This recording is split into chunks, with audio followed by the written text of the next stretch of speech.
This week in Billionaires, following a raid capturing Venezuelan President Nicolas Maduro, the values of President Donald Trump's cryptocurrency assets have risen, boosting Trump's net worth by an estimated $140 million. Shares in Trump Media and Technology Group, which owns the social media platform Truth Social, but has also pursued a Bitcoin treasury and also recently announced a merger with a nuclear fusion company, rose by 4%. Trump's World Liberty Financial crypto tokens also gained about 20% overnight, while the meme coin Trump soared by 9%. China's BYD dethroned Tesla as the world's largest electric vehicle maker in 2025, delivering roughly 600,000 more units. Tesla's deliveries fell 8.5% for the year and 16% in the fourth quarter, missing Wall Street expectations and causing a 10% stock drop, shaving $12 billion from Elon Musk's fortune. BYD, conversely, saw a 28% surge. Tesla's decline was compounded by public boycotts and the loss of the $7,500 federal EV tax credit. Elon Musk's company is now fighting to reclaim its lead as the global automotive race intensifies. Billionaire Masayoshi Son and SoftBank are making a $4 billion move to acquire Digital Bridge Group, a data center investment firm. This deal will give SoftBank control of $108 billion in assets, including the data centers and fiber networks essential for AI. The acquisition follows other aggressive AI-focused investments by the group, like the $6.5 billion purchase of Ampere Computing and the Stargate data center project. Digital Bridge will operate separately under its current leadership, focused on scaling digital tech. Slated to close by mid-2026, the deal is SoftBank's latest effort to double down on AI data centers. Welcome to Beyond the Billions. I'm Giacomo, and joining me today is Forbes senior writer Kelly Phillips Erb. Kelly, thanks so much for joining me today. And you cover so many different complex areas from tax to financial crimes. What elements of your background as a tax attorney sort of help you dig into all these matters? So first of all, I have a little bit of inside knowledge, I guess, in that I clerked in law school with the IRS. So Oh, wow. I've been on the other side of the desk. So I know how audits work. I know what IRS is looking for. All of that information comes in really handy when you're on the other side of the desk. Over my career, I've represented a lot of different kinds of taxpayers who are in a lot of different situations. And ultimately, no matter how much money somebody has, they all kind of have the same idea, right? Like they want to be compliant, they want to stay out of trouble, they don't want the IRS knocking on their door. So I always kind of have that in the back of my mind when I'm thinking about my stories and, what do taxpayers want to know? What kinds of things can get them in trouble and how can they stay out of trouble? And I will say, especially in the financial crime section, a lot of people are always worried like a mistake is going to be a crime, right? And it's not. So that's one of the things that I found really reassuring that I can do is also offer taxpayers like, yes, you can get into trouble, but it takes an effort to get in a lot of trouble. Yeah, no, I mean, I think we can all relate to that. And on a personal level, I've read so many of your stories and found them both helpful from a personal tax perspective, and then also, obviously, reading them as a reporter, sort of the reporting that you do. So I wanted to, yeah, of course. So I wanted to touch on a great story you just did on this recent sort of bombshell donation by Michael and Susan Dell, $6.25 billion, one of the largest gifts, I believe, in sort of U.S. history. And it's to go into Trump accounts or something similar to Trump accounts. So could you sort of unpack that a little bit for us? Sort of what is it actually in practice? What are Trump accounts? Sort of go into all that. So Trump accounts were created under the One Big Beautiful Bill Act. So Mm-hmm. that's the tax legislation that just got passed. And they're actually not effective yet. They don't kick in until next year. So Mm-hmm. they kick in, and even though they're retroactive to 2025, like a lot of the tax rules under ABA, the One Big Beautiful Bill Act, because it was passed in the middle of the year, Mm-hmm. the guidance isn't there yet. So even if something is happening, it's really not happening. We're not going to have a lot of information about it until next year. But so the Trump accounts are going to be basically retirement accounts for babies is probably the easiest way to think about it. Because right now you probably know that if you wanted to fund certain kinds of retirement accounts for children, typically they have to have earned income. Obviously, Hmm. babies don't have earned income unless they're like an Ivory baby or Gerber baby, right? Right. So they don't have income. And what the Trump accounts allow families to do is to open these accounts for their newborns. It's for babies that are born beginning in 2025 through 2028. So it's not a Hmm. permanent program, it's a temporary program. And what the US government is going to do, kind of as a bonus, is if your child is born in those years. Oh, to be clear, sorry, I should make clear the Trump accounts can continue post 2028, but the Hmm. seeding for the accounts, which is Right. what I'm going to talk about now, is only through 2028. And so what that means is that babies who are born in this certain time period who qualify, and typically to qualify, you have to be a US citizen and have a social security Hmm. number. The US government, once your parents make the election by filling out a form, and it's Form 4547, which people have noticed would be the Trump presidential Oh years, my right? God, right, yeah. Well, it's good to keep Yeah, track of all the form types, yeah, but that one might be exactly. easier to remember. Yeah. Exactly. So you're going to make the election on that form, and then the government is going to seed the account with $1,000. You can open an account even if it's not for a newborn, but only the babies that are born that qualify in those years Hmm. are going to get that extra $1,000. And what the Dell family did is they said, you know what?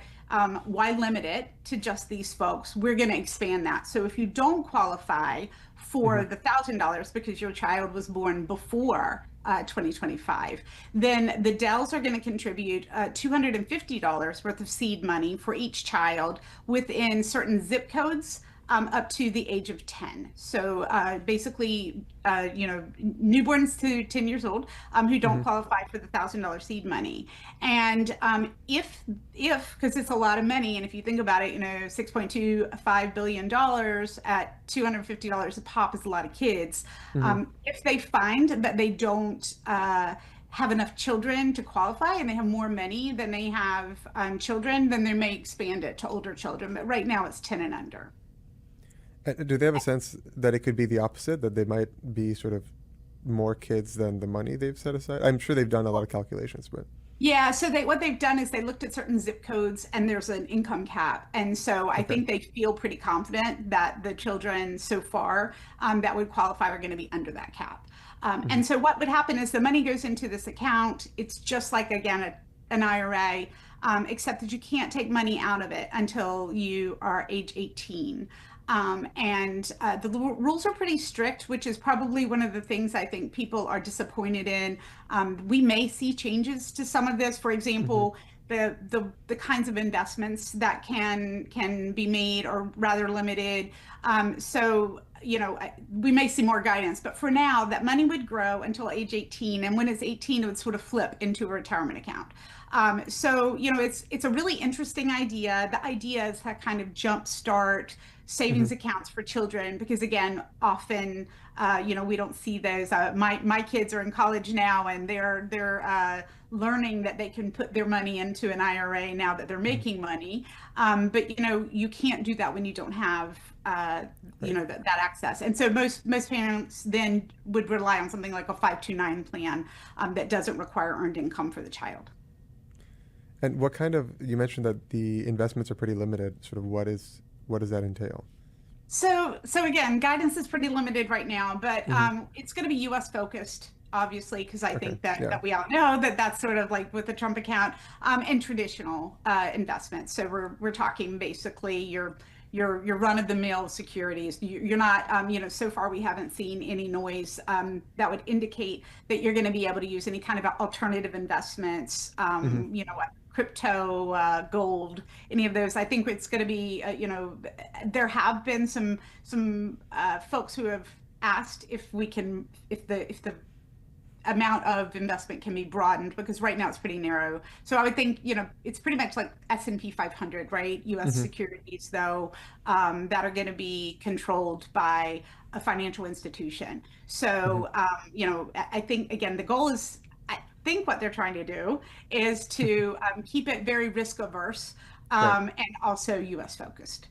Right. Yeah. You don't want babies losing their future retirement on crypto before they even Exactly. turn Well, 18. Yeah. well, the retirement rules are generally pretty strict, right? For that, and Yeah. you do see some retirement plans that allow you to use alternate investments. But the reality is, when you're planning for retirement, you do want something that's going to grow. You're not Right. really concerned about something that's going to throw off income, for example. You want something that's going to grow long term and generally considered safe.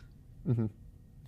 And so if we look back at the donation, right, Michael Dell, one of the wealthiest people in the world on our billionaires list, he and Susan obviously have a very large charitable foundation.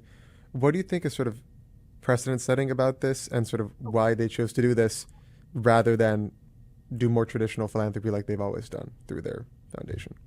Right. So that was actually the question that spurred the article, Hmm. because a lot of people are like, why do it Right. this way? And I think there's a lot of reasons. One is that, so they're already very charitable folks, right? Hmm. So they do have a charitable foundation, a private foundation that gives a lot of money to certain causes, including education. Hmm. So initially, even I assumed that the money was going to come out of the foundation. Hmm. But that's not what's happening. It's actually a separate donation, a separate private donation. And there's a couple reasons I think why this is happening. One is just a very, I think, practical reason, which is that private foundations have rules that make it a little more, they're a little more strict in terms of where they can send money to, right? So they Hmm. can send money to public charities, and Invest America is set up as a charity. So they could have routed the money through the foundation to Invest America, but it's unclear right now how mechanically the transfer of the funds are going to work. Is it to the government? Is it to the Hmm. charity? Is it directly to the folks, to the children? So the rules around private foundations are just a lot stricter. They're just Hmm. trickier. It's easier to give money out of your own pocket. So I suspect one reason is just a very practical, it was easy, right? Hmm.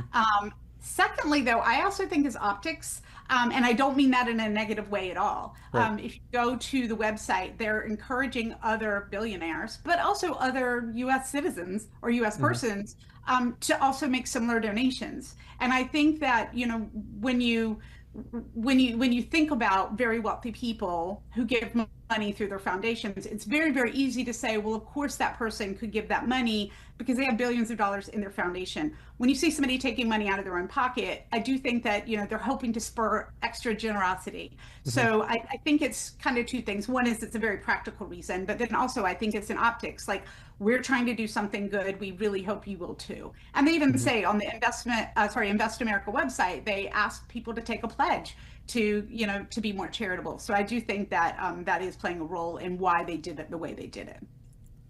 And just to clarify, what is Invest America exactly, and sort of what is its role in this, in these Sure. accounts?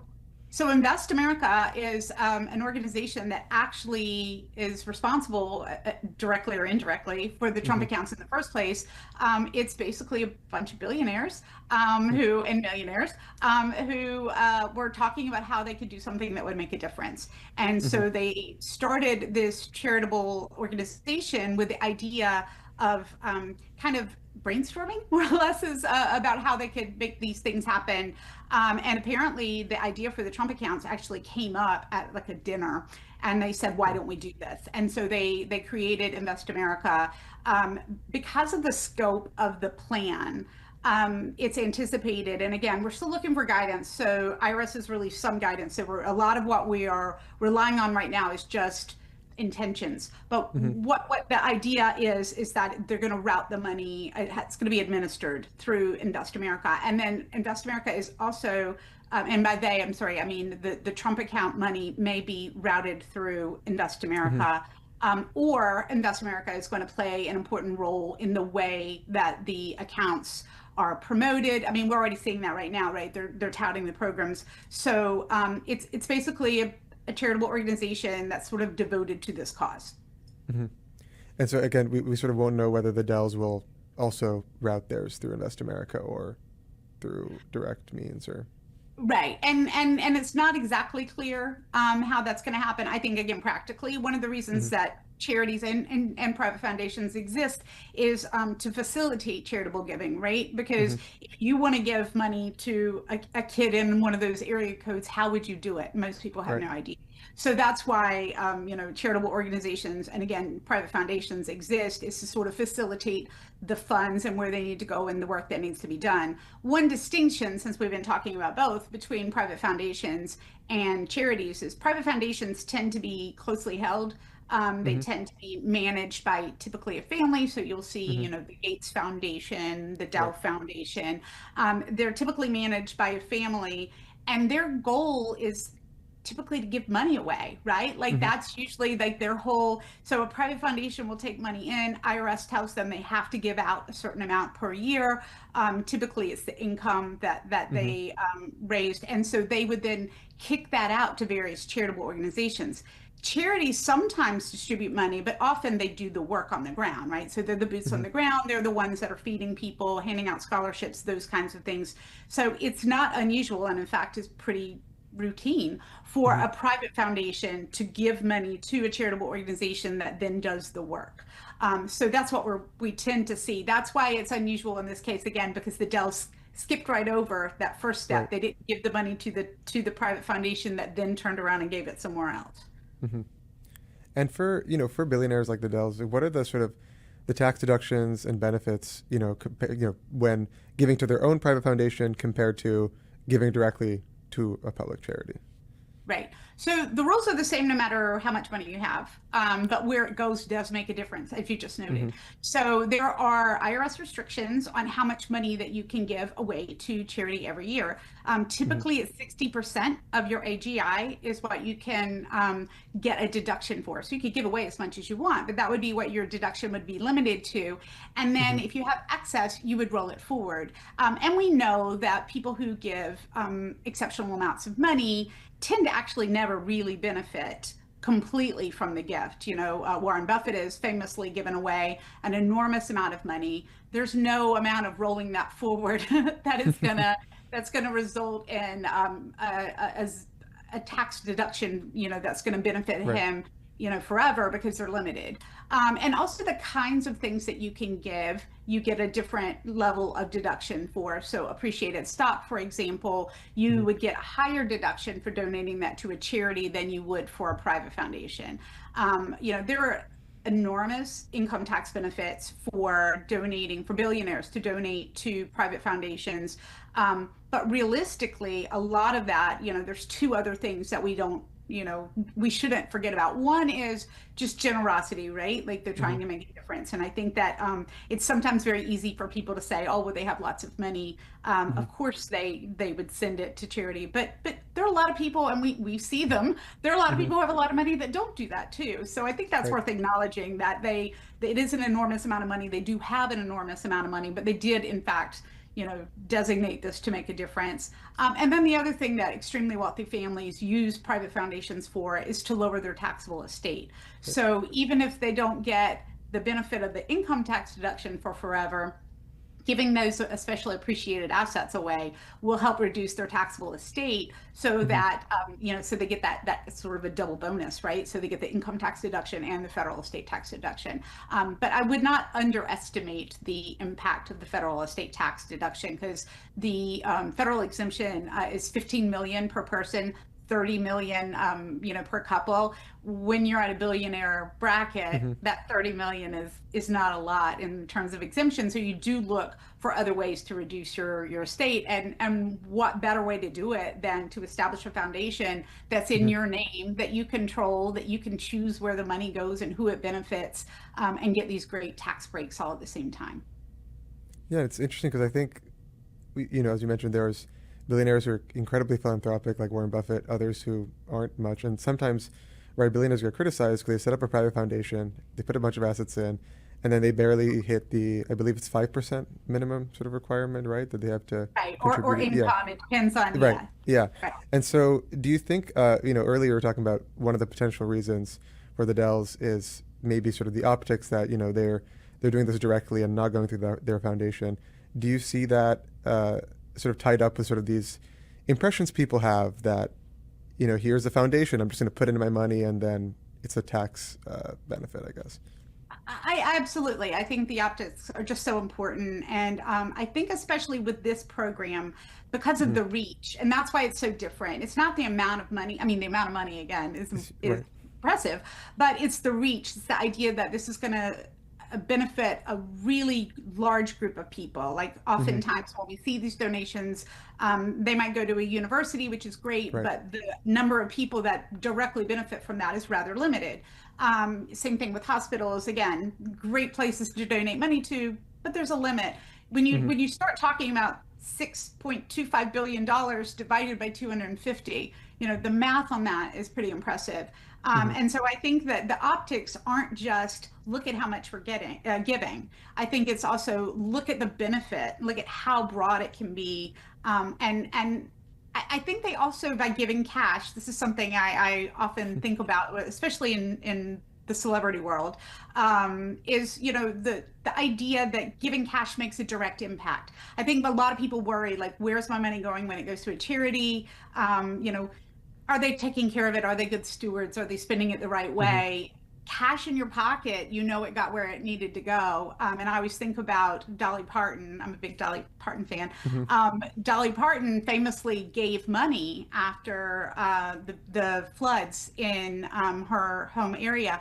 She gave money directly to the families, and they did studies on that and what a difference that made in those people's Hmm. lives. So I do think when you go back to the optics, yes, like what they're doing is benefiting a lot of people, doing it in a very direct way. How impactful it will be for the future, I think we don't yet know, Hmm. because one of the criticisms, and not of the Dells but just of the program generally, is that assuming that you qualify, you know how far does $250 take you if you Hmm. don't ever have the opportunity to have that you know added to? And while certainly $250 is better than nothing, and certainly it can grow, Hmm. we all know that college is super expensive. I mentioned I have kids in college right now. Even growing for 18 years, $250 isn't going to, Hmm. I wouldn't argue, change lives. Again, I think a lot of this is the optics, the idea that you can make a difference, the idea that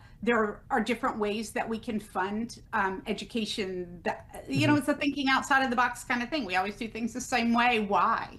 And I think Hmm. that that's sort of the question that a lot of people have raised after this gift. And I'm not sure that was the initial intention, but it sure Hmm. has worked out that way for the Dells. Right, and I guess it's to your point earlier. It's a starting point, right? They may Mhm. give more, others might give more, and Right. it's at least a different tactic or sort, I guess, strategy, right? To of giving, And and they're I think certainly encouraging their fellow billionaires to join right. along. I mean, that's something that especially Michael Dell has been very vocal about. So, Hmm. $250 might not make a difference, but 25,000 would make a huge difference, right? Right, So I think that right. that's the goal. Hmm. And I guess even similarly with $1,000 from the Trump program, right? It's Yeah. not yeah. I guess Mhm. there's it's also interesting looking at the symbolism, right? $250, and next year is America's 250th Yeah. birthday. So if we're looking sort of at actually, people on the ground who will be receiving these, either the Trump accounts or the money from the Dells, what Mhm. kind of guidelines and guidance should people be waiting for from the IRS and the government next year? You're right. So mostly the money is not going to land in anyone's account until at least July 4 Hmm. of 2026. And as you mentioned, that was very intentional. The $250 was also very intentional. So all of this this is intentional giving, and at that level, you expect that, right? Hmm. But in terms of guidance, we did get a little bit of guidance already. It was more of intention to issue guidance, which is where the IRS says you can't really rely on this because it's not in the federal bulletin, but this is what we expect to happen. And it's very clear that there's still a lot of details to iron out, including, Congress did set up some guardrails for like investments, how it could be invested. But how, again, some of those details people are still kind of clamoring for. Maybe we should change this, make it a little broader. So we'll see when the regulations actually come out. And the way that that works, just for in case people don't spend their spare time reading the regulations like I do, is the Congress will pass a law. And often, and especially when it comes to ABBA, the One Big Beautiful Bill Act, it may have been a little rushed. And there may be Mhm. some details that have been left out. And so when I talk about guidance, typically what I mean is the IRS and Treasury review all of the laws that get passed and they say, here's how they're going to work in practice. Like, here's how we're going to interpret them. And that official interpretation makes it into a federal bulletin. And they're referred to as, you'll hear me say regs, but it's the IRS with Treasury regulations. Mhm. And that is the same as law, right? So it's the official interpretation. And so we wait for, so what typically happens is when the laws get passed, Treasury writes some proposed regulations. They open it up to a comment period so that people like you and me can tell Treasury, like, hey, I really like this idea. I don't think this one is working well, but here's what I would do. Mhm. And they actually really do rely, especially if you're in that world, like if it's something that impacts you, if you're an educator, if you're an advisor, if you're a financial advisor, tax professional, they rely on the comments from other people. They look through those and then they sometimes make some tweaks. And once they do, they issue what's called the final regulations. So we're nowhere near final regulations at this point. We don't even have proposed regs. We have a law and Mhm. we have a notice from an actual notice from Treasury and IRS saying, here's where this is headed.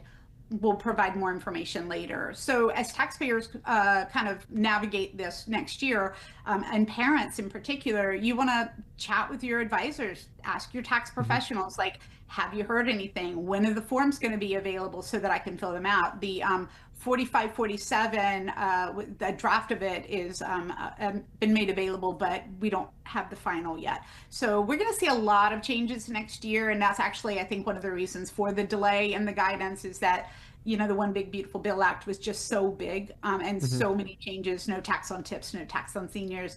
The IRS is still rolling those things out, trying to catch up. So I do think that the delay, again, not only is it intentional because of the July 4th connotation, but it also is giving Treasury a little bit of a breather in Mhm. terms of, issuing that final guidance Mhm. for taxpayers. Yeah, I mean, there'll definitely be a lot to look Mhm. at and sort of read about for folks following this. I guess if for other wealthy people who might follow in the Dell's footsteps, do you Mhm. think? I guess what do you think are the biggest complexities that could come from them making similar donations? I imagine a lot of it will depend on how the Dells one actually plays out in practice, but how do you foresee that going? Well, so one of the reasons people like the idea of private foundations, as I mentioned earlier, is that they control them, right? And Hmm. so anytime you have a lot of money, especially if you're self-made, I think that we see that they treat their money a little differently Hmm. than people who maybe inherit. But people who are self-made, they want to make sure that their money goes exactly where they want it to go. Hmm. I think that's something that all taxpayers actually have in common, right? If I give Right. money to Salvation Army because I want to help feed somebody, like I want to make sure that that's what happens. And we Hmm. all want to do that. When you're looking at these extraordinary numbers, the way that they do that is they tend to set up these private foundations. And that way they can decide who gets my money and under what Hmm. conditions, right? And there's actually like many, as an aside, there's like many ways, and many, I mean MINI, that taxpayers can do that too. And one of them is donor advice funds. It's almost Right. like having your own tiny little private foundation in that you can't actually direct it, but you can suggest, you can put money in a fund, get your immediate donation deduction, which is what you get with your private Hmm. foundation, and then say, I'm going to tell you later how I want this to be spent, right? Hmm. That's sort of what well, that's exactly what a private foundation does, just on a much bigger scale, and is Hmm. regulated differently with the IRS. But I think that, again, this gift is sort of out of the box in that it's funding a government program. And we just don't see that level typically, at least publicly in the public eye, we don't see that Hmm. level of direct involvement in government. And that's for a few reasons. One of them all goes back to optics too, right? Like, so if Hmm. you run a company, you may worry, if I support a particular initiative by the government, will that turn off potential customers, Right. vendors, that kind of thing down the road. But also, like, there is a stereotype, whether it's fair or not, that the government is not as efficient Hmm. as the private sector, which is why it's particularly unusual for this administration, I would think, to be touting savings programs through the government, Mhm. because you would think you'd see the private focus. And Reagan famously would say, like, if you want something done poorly, basically get the government to do it.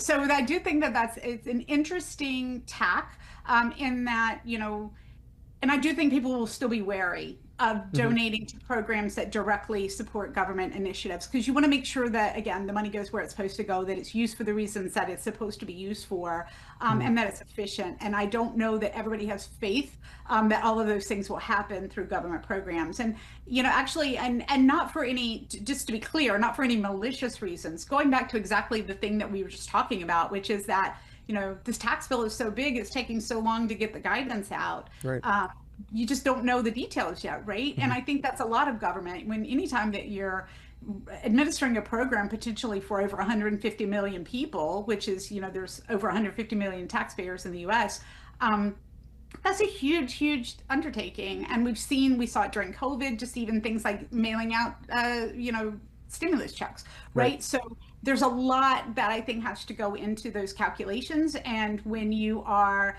making a donation, you don't want to think about all of the leaps, right? You want it to Mhm. go directly where you want it to go, and you don't care about, um, you know, how hard it might be. You just want it to go where you want it to go. So I think that this is, again, it's very interesting that we're sort of seeing this public government, public-private government, cooperation in a way that we really haven't seen in this scale before. Mhm. Well, there's going to be so much still to cover. To your point, the guidance, and then how the donation actually gets structured, and if anyone else joins it. But Kelly, I've learned so much talking with you today, and from your stories. I'm sure you'll keep following this, and I urge everyone to keep reading your stories. But thanks so much for joining me today. Thanks so much for having me. I appreciate it. It was fun. You can find Kelly's stories and the other stories we discussed today in the show notes.